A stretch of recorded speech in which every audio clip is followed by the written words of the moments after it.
A young couple meets, and the world seems full of romance and endless possibilities. Darkness soon emerges, and a family's life is turned upside down by jealousy, hatred, fear, and a deadly, wicked attraction.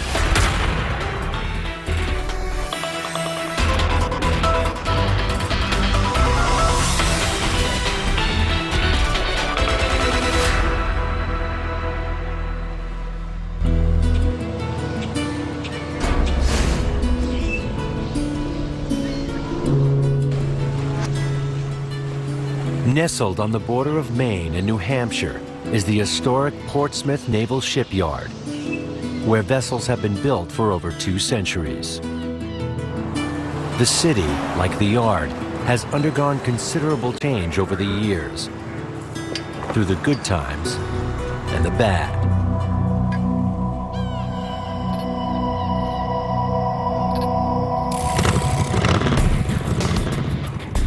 In the summer of 1981, Deborah Smarella, fresh out of high school, is enjoying life and contemplating her future. Deborah's parents are both in the Navy. Her mom remarries. Life seemed full of potential for Deborah. She had everything to look forward to. She, to me, didn't really have a future in mind. She was just gonna let life take its path. Stephen Brown, an ex-Marine working as a guard down at the shipyard, roars into her life. Anybody want to go for a ride? Deborah likes the bad boy type. And when she runs into Stephen, boy, she finds her knight in shining armor. I love motorcycles. Motorcycle guy, tattoos, tough looking. What's your name? Deborah. She told me she fell in love the day she met him. She thought he was the greatest thing in the world. It's nice to meet you, Stephen. She felt that he was the one that she could spend the rest of her life with. The two quickly become inseparable. Within months, they head to Corpus Christi, Texas, and move in with Deb's mother. But Deborah's stepfather soon becomes suspicious of her new boyfriend. Stephen didn't just leave the Marines, he was kicked out. Deborah's stepfather begins to do some investigating himself. And he finds out that Brown, right, is a troublemaker. That's not true. Stephen! Kicked out of high school. He joins the Marines at 18 and is assigned to infantry right away. But he gets kicked out for fighting.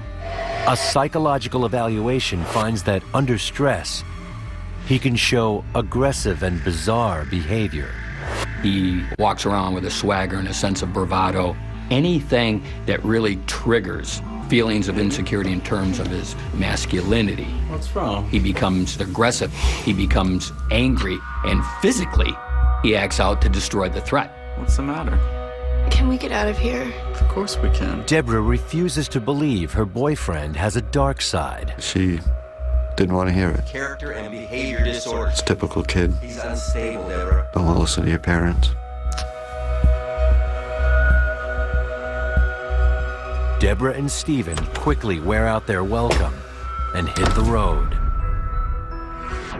6 months after meeting, they're married in a civil ceremony.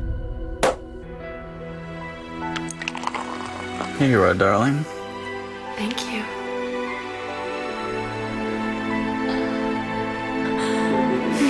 For Deborah and Stephen, it's a double celebration. Because in 5 months, there will be a new addition to their family. But the honeymoon is soon over. Hey, honey. How are you? How was work? What is this? Wait, it'll be done in just a minute. They haven't been married a week. It'll be ready in just a She's minute. carrying a child, and suddenly, out of nowhere, this vicious psycho emerges. You know what time of it worked? Every day! Are you stupid? Huh? Stop! Why is it not ready? You know what time I get off work. Like I don't know what. That's just how controlling he was. Everything had a set schedule. Why is my dinner not ready? Why is it not ready? Why is my dinner not ready? Huh? That's how it worked. It was Steve's way or no way. Same time, every day! Once he and Deborah get married, he now has, in his mind, complete control over her. She's his. So when he's feeling stressors from every other aspect of his life, it's easy to vent on the one closest to you. Is this good, Deb? Huh? Does this taste good to you? You like the meat? Is that good? You want meat, wifey? I hope you choke on it. How about this, Deb? Is that good in your mouth? Huh? Is that good? Deb? Is that good? Here you go, Deb. Here's the entree.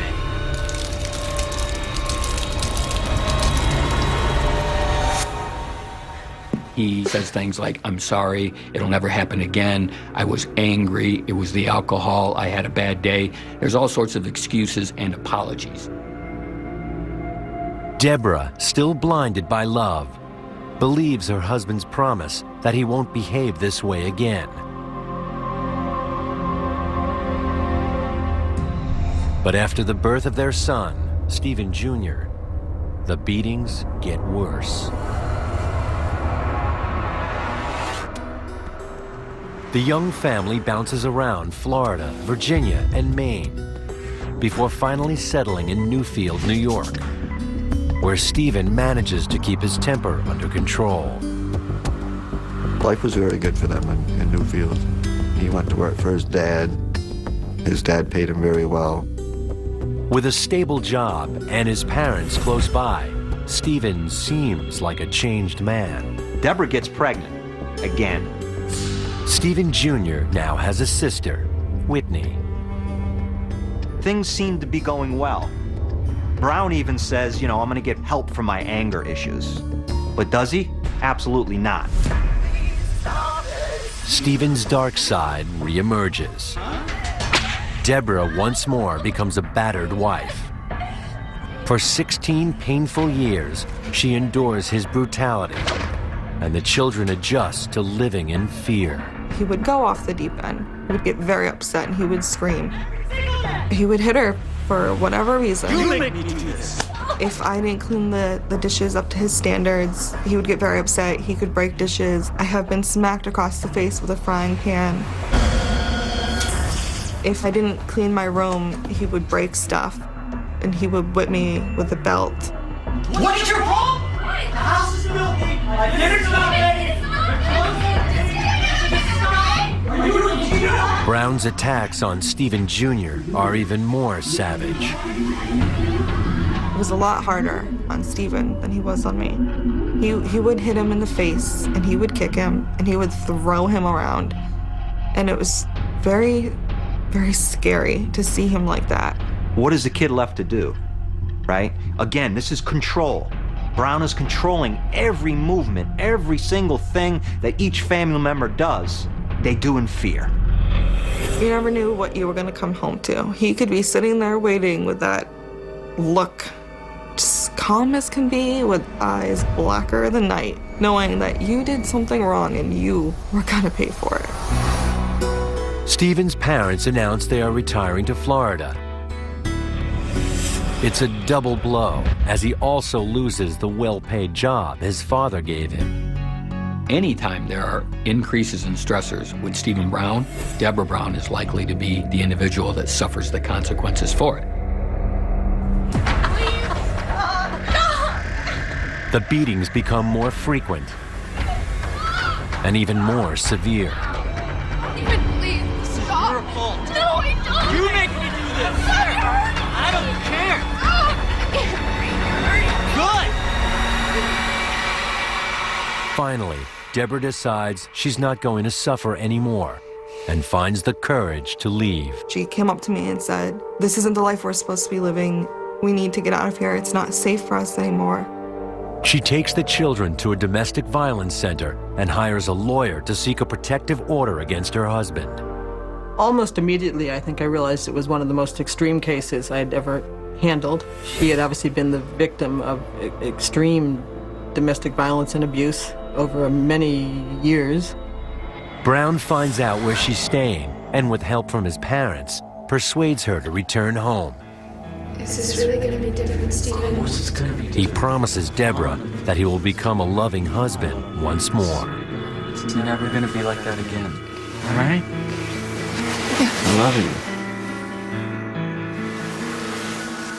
you. Men like Stephen Brown really don't change. And I told her that I couldn't imagine that things really were going to be better. For a couple weeks, everything's fine. One big happy family. But what always happens is that anger resurfaces, and this is all escalating. He held her at gunpoint and told her that she wasn't going to leave because if he couldn't have her, nobody could.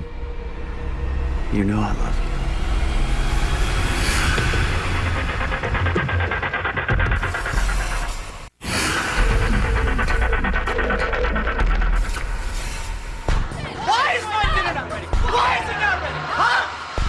After enduring 16 years of physical and emotional abuse at the hands of her violent and unpredictable husband, You make me do this. Deborah Brown reaches her breaking point. So she's living basically in a catch-22 situation. A damned if I do, damned if I don't. He threatens to kill her if she leaves, but if she stays, ultimately, she believes he's gonna beat her to death. So what is she to do? Dawn, it's me. He's gone. We're ready. Come get us. Deborah calls her father and brother, who agree to drive down from Maine to rescue her. She has an escape plan this time. She goes off to work. He thinks the kids go off to school. And her brother's waiting for them. They can grab all their things as soon as Brown leaves. They can grab everything and hightail it out of there. She was in constant fear. She tried her best to prevent us from knowing, but she always did look over her shoulder.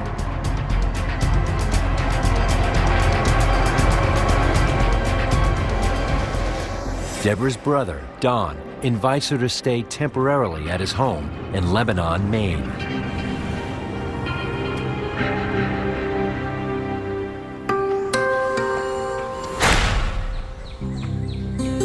Also staying at the home are Don's girlfriend and his best friend, Chris Brouillard. Chris and Deb strike up a relationship. He's honest with her. He treats her well. And she realizes, hey, I can have a healthy relationship. There's actually a nice guy out there for me. As weeks pass, Deborah begins to relax as normal life resumes. Being with her family in Maine, I think, gave her the structure and family support that she needed to really make the break. She decides to file for divorce and sole custody of her children. You don't think you deserve this? But Stephen refuses to let go. He called me every day, pleading with me to talk to my sister to get her to come back. And I pretty much told him it's her choice, it's her life. Deborah and the children return to New York for a custody hearing. No one is looking forward to seeing Stephen there. I was scared because I didn't want to go back to him, and I was afraid that we would. He had a way of convincing people to get what he wanted. Stephen denies Deborah's claims of abuse, telling the judge that she is mentally unstable. He was a very good witness for himself. He was cool, calm, and collected. It was very hard to see how the person on the stand and the person that you were hearing about from Deborah Brown could be one and the same person. Stephen's friends and family testify on his behalf. But the most compelling evidence comes from the couple's children. I told him that I didn't feel safe living with my dad. I didn't like to be hit every day. I didn't like to be in constant fear. I didn't want any part of it. I just wanted to move on with my life. I wanted to be a kid, have a normal childhood. The son tells the judge, if you make us go live with my dad, I'll take my sister and we'll flee to Canada. There's no way they will live with that guy because they know what he's capable of.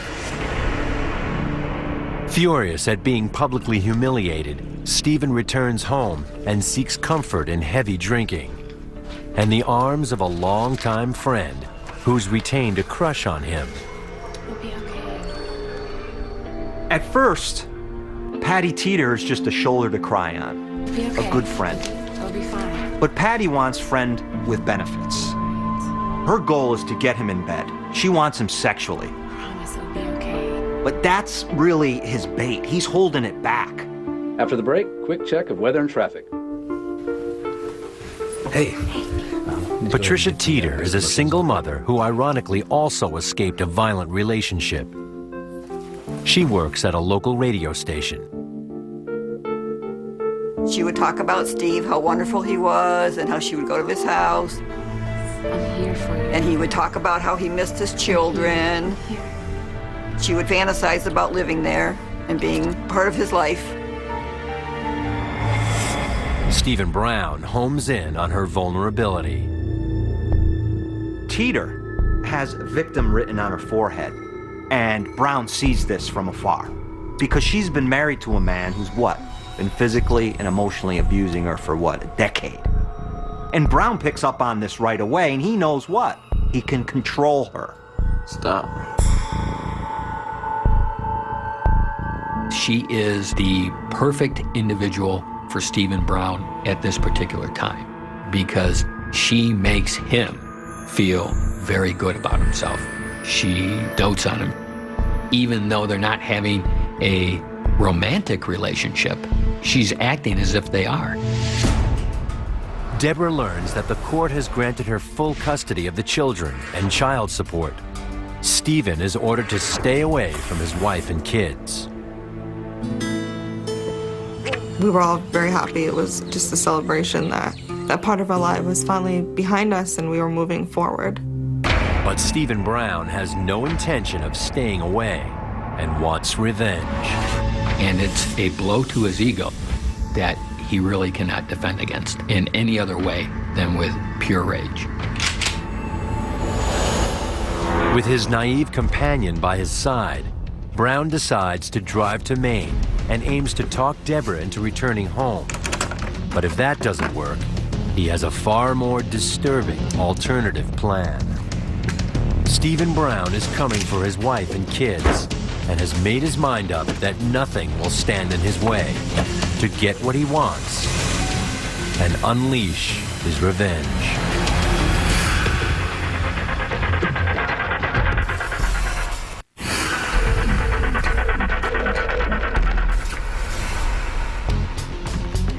After losing his children in a custody battle, Stephen Brown decides to go to Maine to track down his wife. He lies to longtime admirer Patricia Teeter, convincing her that their trip is purely for pleasure. He tells her the rifle and shotgun are for hunting rabbits. This was Brown's reward to her, being such a close, good confidant, a friend, a shoulder to cry on. Patty, on the other hand, is looking at it as a romantic getaway. Brown has secretly hatched and recorded a sinister plot, one Teeter will only discover as it unfolds.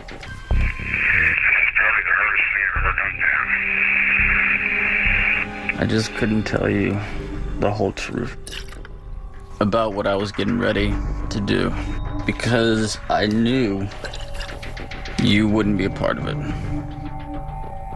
It's ending.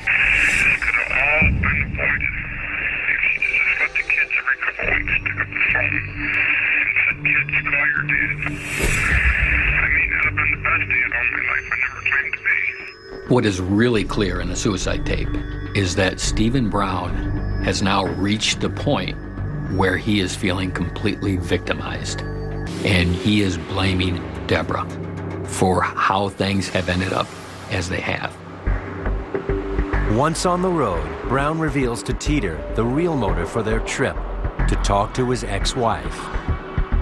He is on his way to see his wife. He's guns and knives and tape and rope.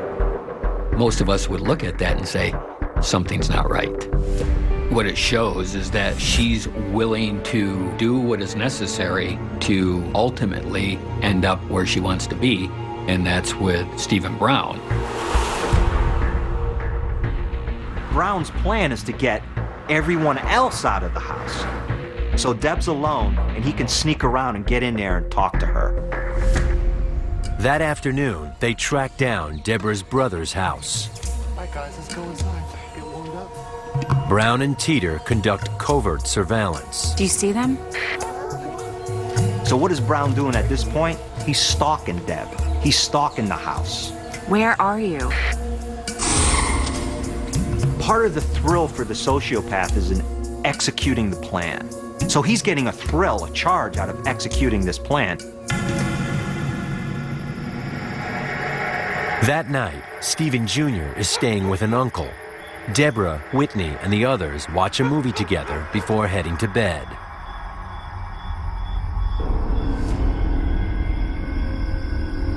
It's 11:45 at night. Everyone in the house is thinking, who the hell is knocking on the door at this hour? Could you come help us? Our car broke down. My Uncle Woody went out to help her. Okay, sure. He was good with cars. He was always trying to help people. Here's the car. I don't know what's wrong with it. Go ahead and start it up, see what's going on. Patricia Teeter turns her back on the violence. The ultimate choice she makes is to deny reality and choose the fantasy.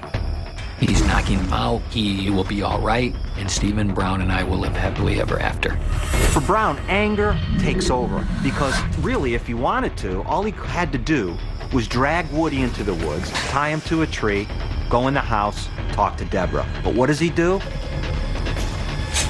He kills Woody.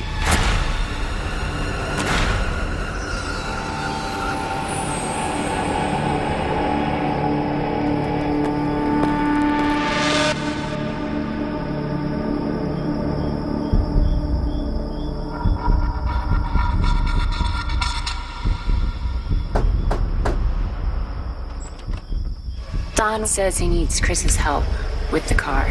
Could you go get him, sweetie? Okay. I went to wake up my mom and Chris. He just got his coat on, his boots and everything, and he went out the door. Where's Don? I have a gun. Hey, what's that gun?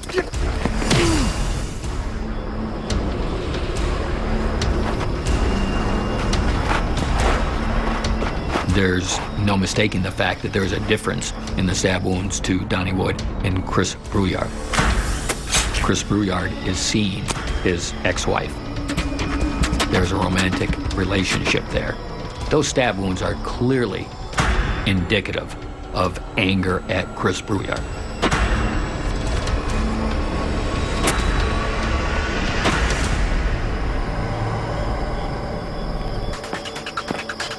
Teeter went back to that house 3 times.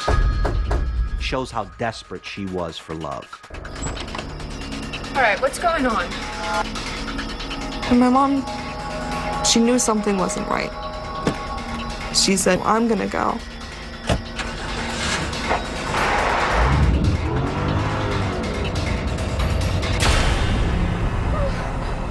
As soon as she sees his face, she knows, wait a minute here. Something bad, something evil is going on with this.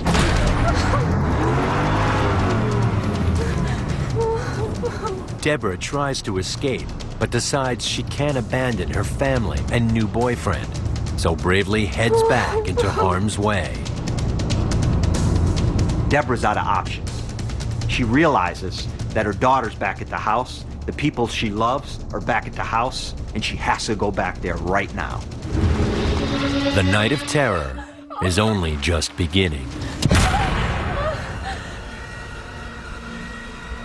Get more Wicked Attraction online.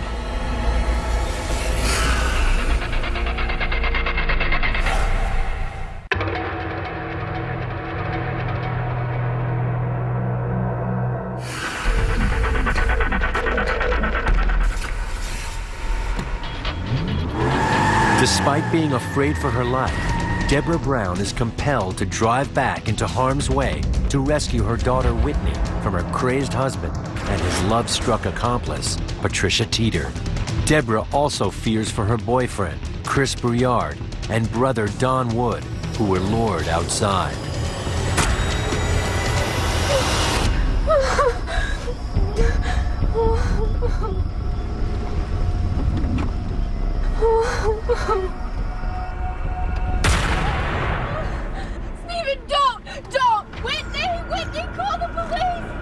she started screaming, he's here, he's here. And I knew it was my dad automatically. She was just screaming and honking her horn. I panicked. I didn't know what to do. When you call the police! Deb is scared to death. She knows how violent he can be. Hey, Deborah. She sees that look in Brown's eye and she knows that this is for real this time. Deb asks about her brother and boyfriend, Chris. And Brown says, they're fine, don't worry about it. I just have them tied up. They're behind the garage. Deb doesn't know whether to believe him or not, but really, what choice does she have at this point? I felt completely alone. I didn't know what to do.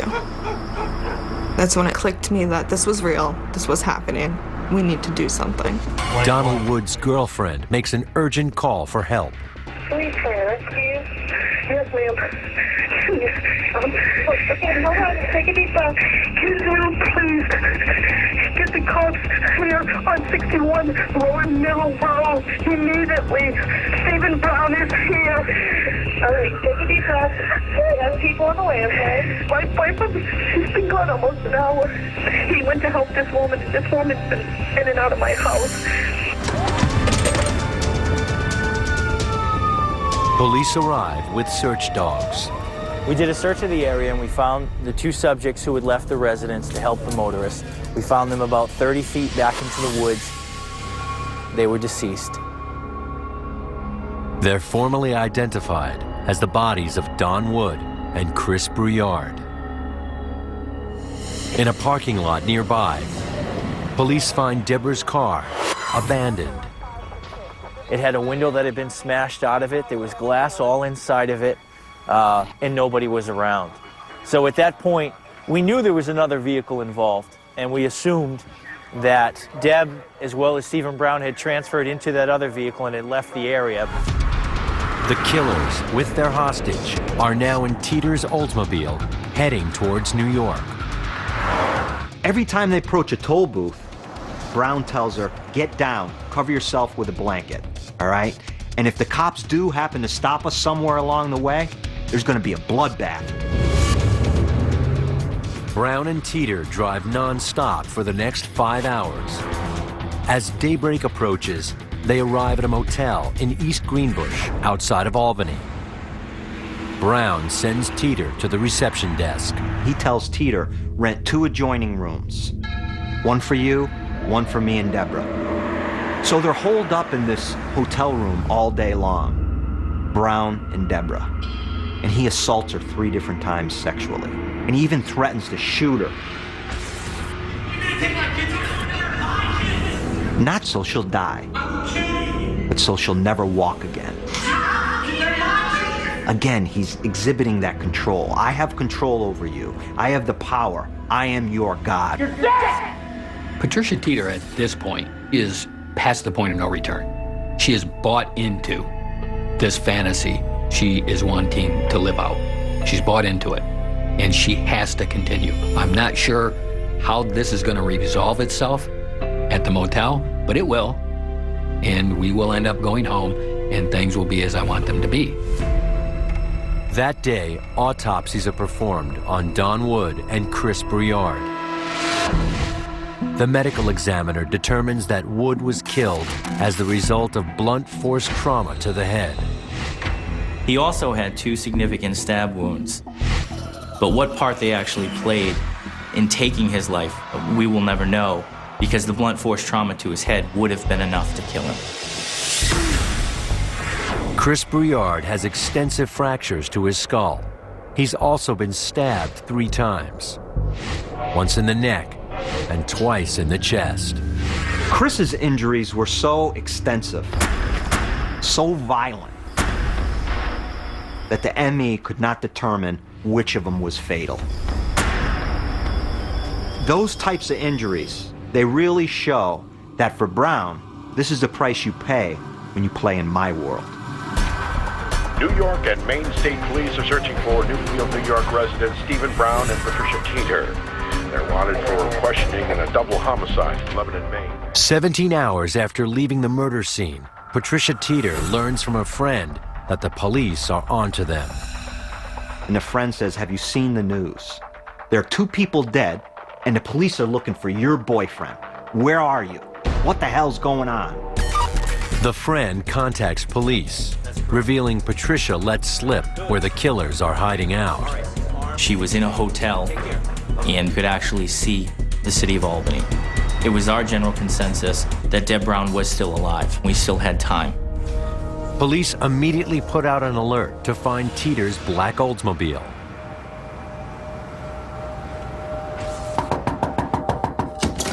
Stephen, they know the cops are coming. Go to the room. So Brown knows the police are looking for him, all right? And he knows that this is not going to end peacefully. He promised a bloodbath to Deborah, and he's going to deliver on that. East Greenbush police officer Elaine Rudzinski checks the parking lot of the motel. When I got down here, I see that there's a black Oldsmobile Chiba backed tightly in front of a couple of the motel rooms. That does fit the description.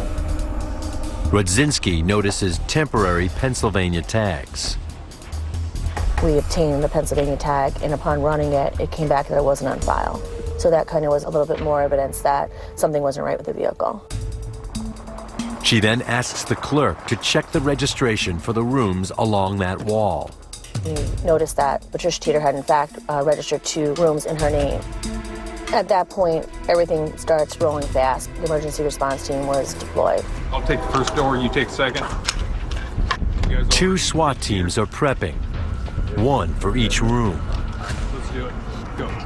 We don't have any illusion that Stephen Brown is going to end this peacefully. The 2 gentlemen that we had found in the woods proves that. The clock is ticking. Stephen Brown is cornered, and his estranged wife, Deborah, fears she's just minutes away from an early grave.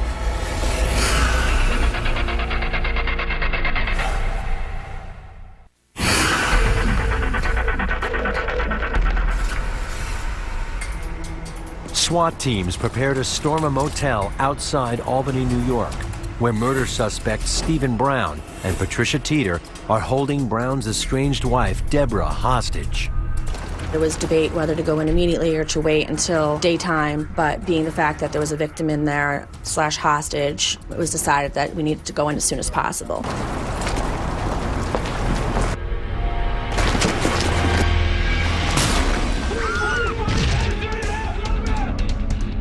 They went in simultaneously, and everybody gets taken into custody until we can sort out who actually is the suspect and who actually are the victims. The raid was a huge success. Stephen Brown and Patricia Teeter were taken into custody with minor incident. Deborah Brown went home safe. Now, 12 years later, Deborah talks on camera for the first time. The whole time he had me captive, I really did not think I was coming home. But unless it was in a body bag, I thought my life ended there. But there is one last shock for Deborah. I had asked at that point where Chris and Buddy were, and they said, well, we have to tell you something. I said, well, they're behind the garage. You found them, right? And they said, no, they're dead. I remember looking at them, kind of quiet, just in a shock. And it's the final insult to a marriage filled with abuse. Deborah boards a plane back to Maine and her children.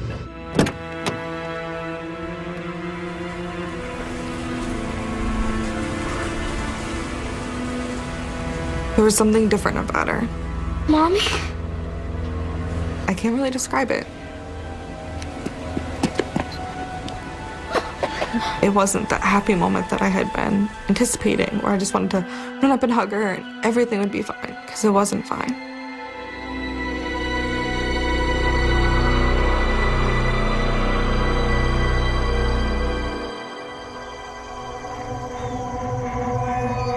Deborah remains haunted by the horror of that long, terrifying night.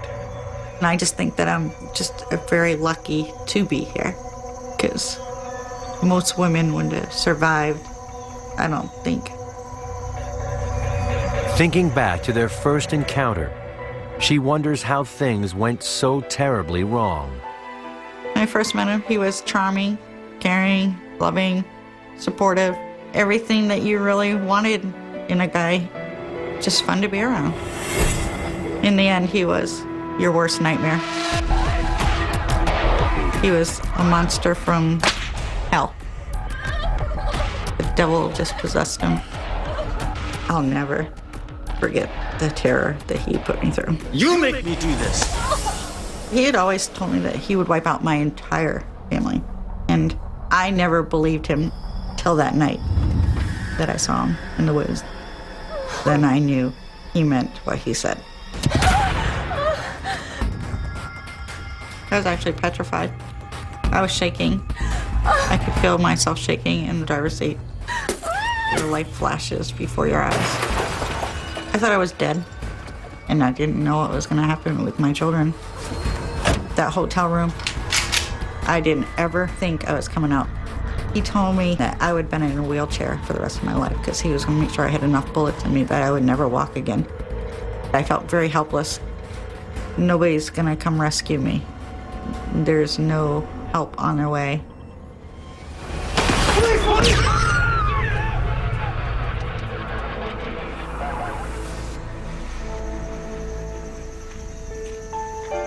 For Deborah, the most difficult part of the ordeal is the loss of her brother. My brother was like a dad to me instead of a brother, you know. He would have rescued me in Alaska. He was my best friend. And now he's not here to talk to no more. Pick you up when you need cheering up.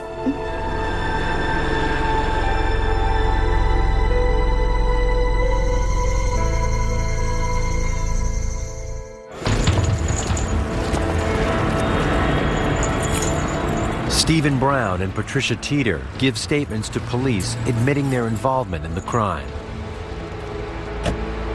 Tell me why you brought all this hunting stuff. Why? Rope, duct tape. Because, tell me why. Because I had in my mind, one way or another, I was going to talk Bill. He reveals that Patricia Teeter knew he was going to violently attack the men. I said, when they come out, believe me, I said, I'm going to hit them hard enough, tackle them, knock them down. I'm going to pull them aside, duct tape their mouth, tie their hands or feet up. And I said, eventually when they get a couple of them out there, I'll feel a lot more secure and there won't be as many people in the house. Hey. I'm freaking out. It was almost like my body was outside, my body looking in. I don't know what to tell you, but it was the weirdest feeling I've ever had in my whole life. I mean, I was shaking like belief. And I reached down in my pad, and I pulled out a knife. I remember swinging that knife. And I think, in many respects, he was proud of himself for what he had done. I couldn't believe what had happened. I couldn't believe that everything had fallen apart and had escalated to this point. He readily confessed to these crimes, almost in a way that he wanted to tell me. He wanted to get this off his chest. So whatever was done was done. Yep. I own up to that. Patricia Teeter, nursing a black eye after the police stormed through her door, reveals her feelings towards Brown. I just wanted to try to help him to get a little closure so he could see the kids. And that's all I was trying to do. I was trying to be his friend. She also claims she didn't know Brown was planning to kill anyone. Well, I just figured, like I said, he was going to knock him down and tie him up and then just put him into the woods or, off to the side so he could talk to Deb and maybe even see the kids. I knew he was taking quite a chance. You didn't think anyone was going to get hurt? Well, maybe knocked out and stuff, but I didn't know it was going to be the extent. So it was all right to knock people out, but you draw the line at killing them. I just went up to the door.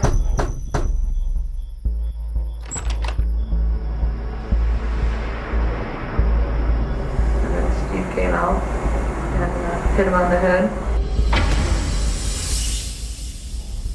No, after he banged that first man over the head, how could you go back up to that house and bring that other man out, knowing that he was going to get it? You killed him by not doing anything. You knew he was gonna get that second man, didn't you? But I didn't know he was going to kill him. She does go back to the house 3 times. So that tells us that she knew what Brown was doing, and she fully participated in this violence. She was the bait. She was the bait for the monster. You know, I mean, I didn't help other than bringing the gentleman up. I mean, luring them to their deaths. Well, I didn't know I was doing that. Yes, you did. He has violent tendencies, and she does anything he wants without a blink of an eye. Teeter pleads guilty to 2 counts of felony murder, plus 1 count of kidnapping. While her attorney argues for a reduced sentence, the prosecution pushes for the maximum. In my opinion, Patty Teeter cannot be absolved of any guilt because she participated in every step along the way. So in my opinion, she's guilty, just as guilty.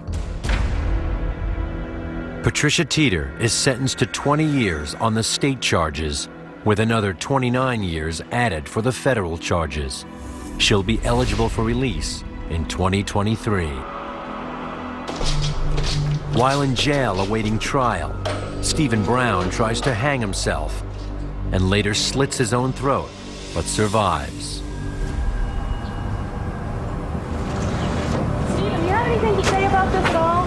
On August 5th, 1999, he pleads guilty in Maine State Court to 2 counts of intentional murder and is sentenced to life in prison. You almost get the sense that he felt very empowered by what he did, that he was able to affect a situation. He had a plan and he carried it out. And I think in many respects, he was proud of himself for what he had done.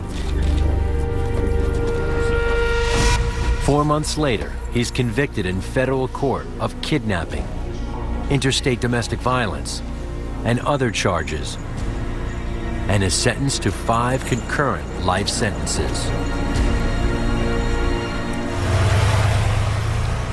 Every day that I lived with him, I thought it was going to be my last day with him.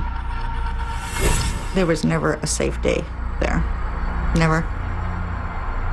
And now I can say I'm safe. I'm safe. Neither of Brown's children have any communication with him. I don't even know what state he's in. And I don't have any plans on ever meeting with him, talking with him. What he put us through was enough. He doesn't deserve my time.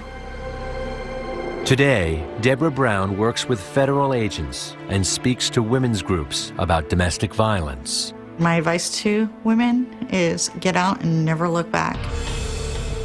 And Stephen Brown is a time bomb waiting to happen. He likes to think of himself in his sort of hyper-masculine image. And Patricia Teeter does that for him. And ultimately, it turns out to be a deadly combination.